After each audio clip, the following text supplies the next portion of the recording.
আসসালামু আলাইকুম, সবাই কেমন আছেন? এই তো ছাদ বাগানে আমাদের সবজি, এটা মরিচ, এবং এই গাছে কিন্তু অনেক বেশি মরিচ ধরেছিল। আর এই বছর যে মরিচ কিনতেই হয় নাই এই মরিচ গাছ থাকার জন্য।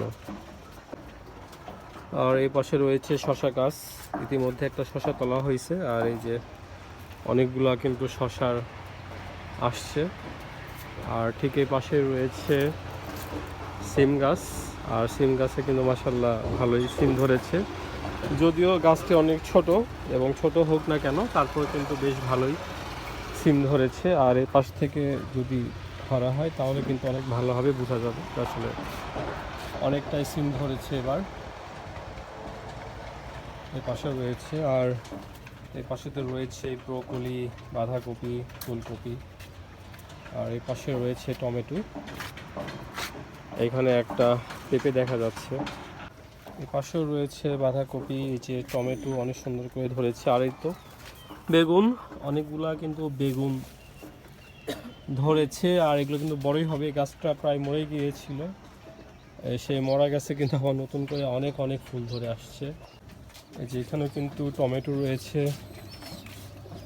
আর এই তো ছোটো ছোটো কিন্তু অসংখ্য করলা কিন্তু ধরে আছে আর কি। যেখানে ধরলে আরও বেশ ভালোভাবে বোঝা যাবে। অনেক অনেক গাছের চেয়ে মানে ছোট হিসাবে গাছে কিন্তু প্রচুর পরিমাণে করলা আসছে। এই পাশে রয়েছে একটি লাউ, আর নিচে তো লাগাই দেওয়া হয়েছে মিষ্টি কুমড়া, লেটুস পাতা। আর এই পাশে এই যে সুন্দর করে তরি ধরে আছে। এই তো এই গাছে তো রয়েছে বেগুন, এখানে পেঁপে, তারপরে হচ্ছে রাইখঞ্জন, সজিনা। আর সজনা মাশাআল্লাহ ভালোই ধরে আছে গাছে।